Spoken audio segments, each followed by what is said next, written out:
నమస్కారం కృష్ణారావు గారు. ఐవీఆర్ టాక్స్కి పునఃస్వాగతం.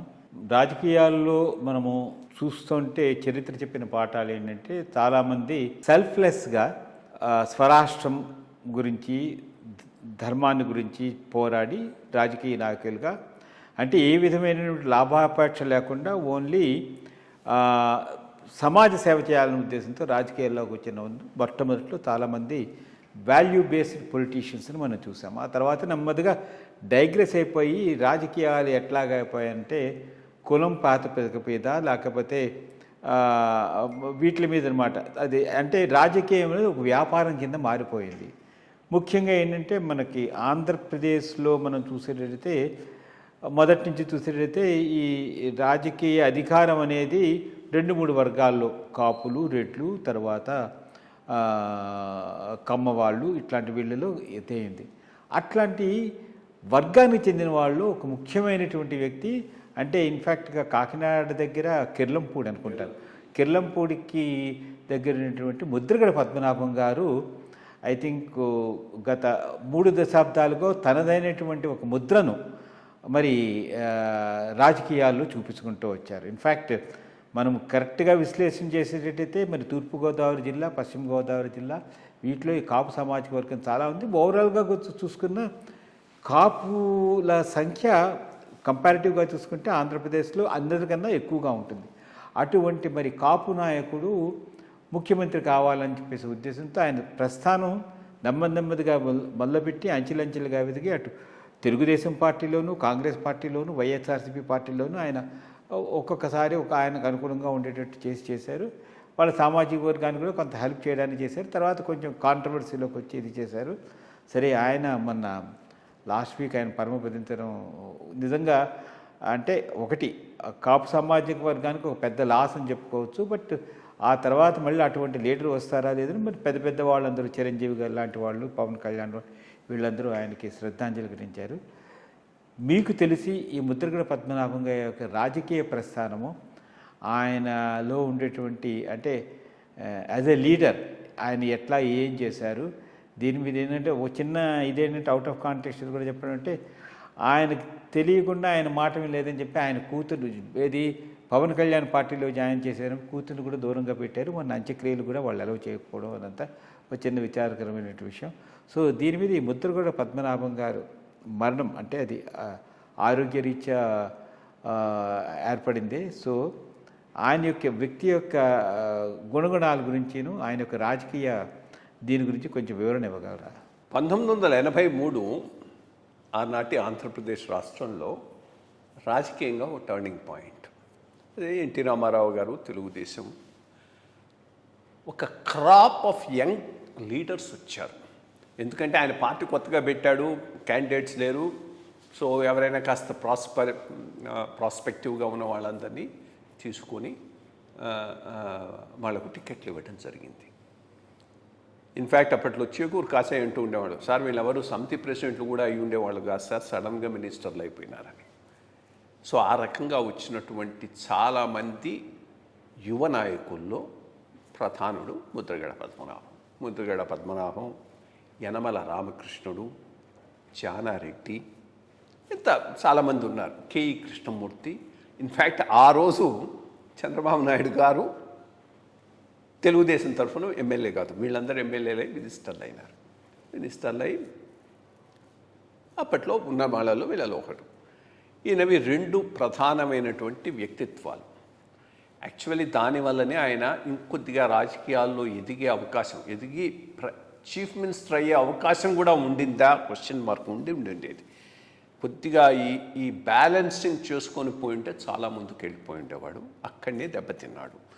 ఒకటి ఆనెస్ట్, పర్సనలీ ఆనెస్ట్, అది ఆయనే చెప్పుకుంటాడు, కరెక్ట్ కూడా.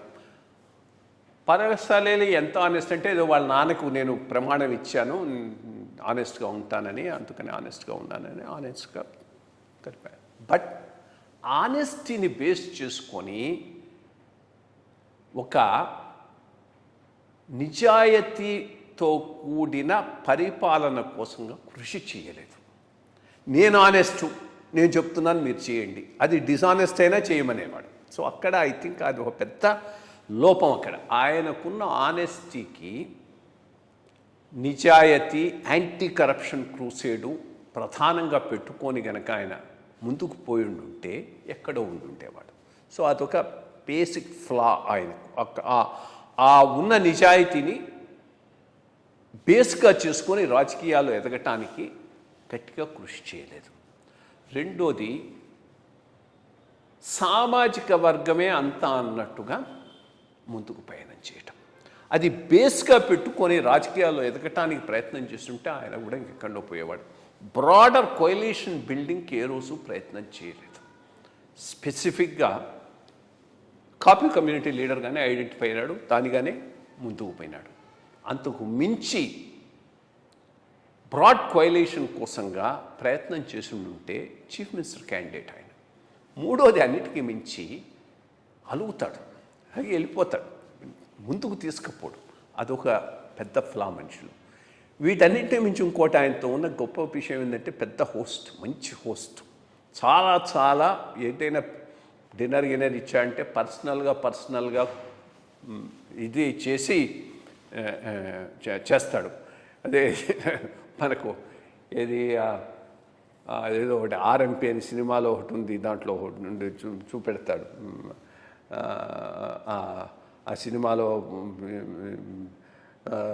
ఎవడైనా వస్తే వాడికి భోజనం పెట్టడం, అది చేయటం, అంత ఇదిగా చేస్తాడు. నేను బెవరేజెస్ కార్పొరేషన్ ఎండీగా ఉన్నప్పుడు ఆయన ఎక్సైజ్ మినిస్టర్.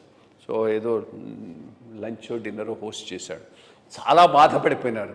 అయ్యో సార్, మీరు నాన్ వెజిటేరియన్ తిరు కదండి, మీకేం పెట్టాలండి, పూతరేకులు పెట్టాలా, ఇది పెట్టాలా, అది పెట్టాలా అని. So he was feeling bad that I don't eat non vegetarian. అంత పర్సనల్గా ఆయన ఇది ఉంటుంది. కొన్ని విషయాలు ఇన్ఫ్యాక్ట్ ఈస్ట్ గోదావరి జిల్లా కలెక్టర్ సతీష్ చంద్రన్ ఉండేవాడు. ఇంత పొడుగు లెటర్ చూపెట్టాడు, వాడి మీద అలిగి ఇంత పొడుగు లెటర్ రాశాడు ఆయనకి, ఏదో ఈయన అడిగింది చేయలేదని.